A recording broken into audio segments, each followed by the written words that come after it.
ഈശോ മിശിഹായ്ക്ക് സ്തുതിയായിരിക്കട്ടെ. ഇന്ന് നമ്മൾ പരിചയപ്പെടാൻ പോകുന്നത് വിശുദ്ധ ഫിലോമിനയെ പറ്റിയാണ്. ഗ്രീസിലെ ഒരു ചെറിയ പ്രവിശ്യ ഭരിച്ചിരുന്ന രാജാവിൻ്റെ മകളായിരുന്നു വിശുദ്ധ ഫിലോമിന. അമ്മയും രാജവംശത്തിൽപ്പെട്ടവളായിരുന്നു. ഇവർക്ക് കാലങ്ങളായി കുട്ടികളുണ്ടായിരുന്നില്ല. ഇവർ ഒരു വിഗ്രഹാരാധകരായിരുന്നു. അവർ അന്യദേവന്മാർക്ക് ബലിയർപ്പിക്കുകയും പ്രാർത്ഥിക്കുകയും ചെയ്തുകൊണ്ടിരുന്നു. കൊട്ടാരത്തിൽ റോമിൽ നിന്ന് വന്ന പബ്ലിയൂസ് എന്നൊരു വൈദ്യനുണ്ടായിരുന്നു. ഇയാൾ ഉത്തമ ക്രൈസ്തവ വിശ്വാസിയായിരുന്നു. ഫിലോമിനയുടെ മാതാപിതാക്കന്മാരുടെ സങ്കടം കണ്ട് ഈ വൈദ്യൻ ഇവരോട് പറഞ്ഞു, ക്രൈസ്തവ വിശ്വാസം സ്വീകരിക്കുവാണെങ്കിൽ നിങ്ങൾക്ക് വേണ്ടി പ്രാർത്ഥിക്കാമെന്ന് പറഞ്ഞു. അങ്ങനെ ക്രൈസ്തവ വിശ്വാസത്തെ പറ്റി അവരോട് പറഞ്ഞു കൊടുക്കുകയും മാമോദീസ സ്വീകരിക്കുവാൻ അവരെ പ്രചോദിപ്പിക്കുകയും ചെയ്തു. അങ്ങനെ വിശുദ്ധ ഫിലോമിനയുടെ മാതാപിതാക്കൾ മാമോദീസ സ്വീകരിച്ച് മാനസാന്തരപ്പെട്ടപ്പോൾ അവർ വളരെ നാളുകളായി ആഗ്രഹിച്ചിരുന്ന ആ മഹാദാനം അവരിലേക്ക് വന്നു ചേരുകയും ചെയ്തു. വിശുദ്ധിയുടെ മാമോദീസ ദിനം വിശുദ്ധിക്ക് നൽകിയ പേരാണ് ഫിലോമിന. ഫിലോമിന എന്ന പേരിൻ്റെ അർത്ഥം പ്രകാശത്തിൻ്റെ പുത്രി എന്നാണ്. അങ്ങനെ ഫിലോമിനയ്ക്ക് ഒരു 13 വയസ്സ് പ്രായമുള്ളപ്പോൾ പിതാവുമൊത്ത് ഡയക്ലീഷ്യൻ ചക്രവർത്തിയെ കാണാൻ പോകേണ്ടതായി വന്നു. അനാവശ്യമായി വന്ന ഒരു യുദ്ധഭീഷണിയെ തുടർന്നാണ് ഡയക്ലീഷ്യൻ ചക്രവർത്തിയെ കാണാൻ പോകേണ്ടി വന്നത്. ഡയക്ലീഷ്യൻ ചക്രവർത്തിയെ കാണാനായി പോയപ്പോൾ ചക്രവർത്തിയുമായിട്ട് നടത്തിയ ചർച്ചയിൽ ഫിലോമിനയുടെ പിതാവ് പറയുന്നൊന്നും ശ്രദ്ധിക്കാൻ ചക്രവർത്തിക്ക് കഴിഞ്ഞില്ല. ചക്രവർത്തിയുടെ ആ ദുഷ്ട കണ്ണുകൾ മുഴുവനും 13 വയസ്സ് മാത്രമുള്ള ഫിലോമിനയിലായിരുന്നു. ചർച്ചകൾക്ക് ശേഷം ചക്രവർത്തി ഫിലോമിനയുടെ പിതാവിനോട് പറഞ്ഞു, എൻ്റെ രാജ്യത്തെ സൈന്യത്തെ മുഴുവൻ ഞാൻ നിങ്ങൾക്ക് തരാം, പക്ഷേ നിങ്ങളുടെ മകളെ എനിക്ക് വിവാഹം ചെയ്തു തരണമെന്ന്. ഫിലോമിനയുടെ പിതാവിനെ സംബന്ധിച്ചിടത്തോളം സ്വപ്നം പോലും കാണാൻ കഴിയാത്ത ഒരു ഭാഗ്യമായിരുന്നു അത്.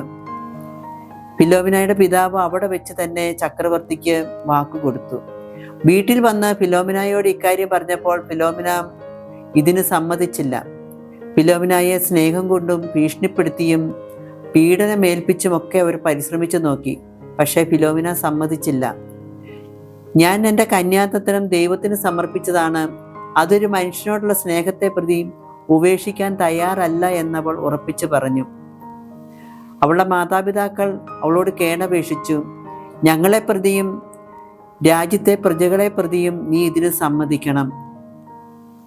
അവൾ പറഞ്ഞു, മാതാപിതാക്കന്മാരെക്കാളും രാജ്യത്തെ പ്രജകളെക്കാളും എല്ലാം വലുത് എനിക്ക് എൻ്റെ ഈശോ തന്നെയാണ്.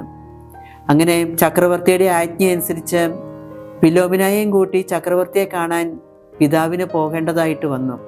അവിടെ ചെന്നപ്പോൾ വിവാഹകാര്യം ഫിലോമിനയോട് പറഞ്ഞപ്പോൾ ഫിലോമിന ചക്രവർത്തിയോട് പറഞ്ഞു, ഓൾറെഡി ഞാൻ ഒരാളെ വിവാഹം കഴിച്ചതാണല്ലോ ചക്രവർത്തി, നീ ആരെയാണ് വിവാഹം കഴിച്ചതെന്ന് ചക്രവർത്തി ചോദിച്ചപ്പോൾ അവൾ പറഞ്ഞു, ഞാൻ എൻ്റെ ക്രൂശിതനായ ഈശോയെയാണ് വിവാഹം കഴിച്ചതെന്ന്. അന്നത്തെ കാലത്ത് ക്രിസ്തുമതം സ്വീകരിക്കുക എന്നത് തന്നെ ശിക്ഷാർഹമായിരുന്നു. ചക്രവർത്തി അവളെ വളരെയധികം പരിഹസിച്ച ശേഷം അവിടെ തടവിലടച്ചു. ഒരാഴ്ചയ്ക്ക് ശേഷം അവളുടെ മനസ്സ് മാറിയോ എന്നറിയാൻ വേണ്ടി ചക്രവർത്തി വീണ്ടും അവളുടെ അടുത്ത് ചെന്നു. എന്നാൽ അവളുടെ തീരുമാനത്തിന് യാതൊരു മാറ്റവും വന്നിരുന്നില്ല. അവൾ അവളുടെ തീരുമാനത്തിൽ ഉറച്ചു നിന്നു. ദേഷ്യം വന്ന ചക്രവർത്തി അവളെ ഒരു നങ്കുരത്തിലടച്ച് നദിയിലെറിഞ്ഞു.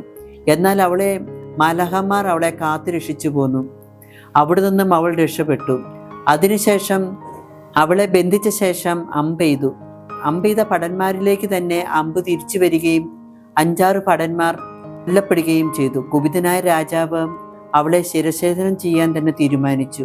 അങ്ങനെ 13-ാം വയസ്സിൽ ഈശോയോടുള്ള സ്നേഹത്തെ പ്രതി അവൾ രക്തസാക്ഷിയായി തീർന്നു. നമുക്ക് നമ്മുടെ ജീവിതത്തിൽ വലുതും ചെറുതുമായ സഹനങ്ങളൊക്കെ ഉണ്ടാകുമ്പോൾ ഈശോയോടുള്ള സ്നേഹത്തെ പ്രതി അതെല്ലാം ഈശോയ്ക്ക് സമർപ്പിച്ച് വിശുദ്ധ ഫിലോമിനയെ പോലെ ദൈവസ്നേഹത്തിൽ നിന്ന് അകലാതെ നമുക്കും ജീവിക്കാം. അതിനായിട്ട് നമുക്ക് വിശുദ്ധ ഫിലോമിനയുടെ മാധ്യസ്ഥം അപേക്ഷിക്കാം. ദൈവം എല്ലാവരെയും സമർത്ഥമായി അനുഗ്രഹിക്കട്ടെ.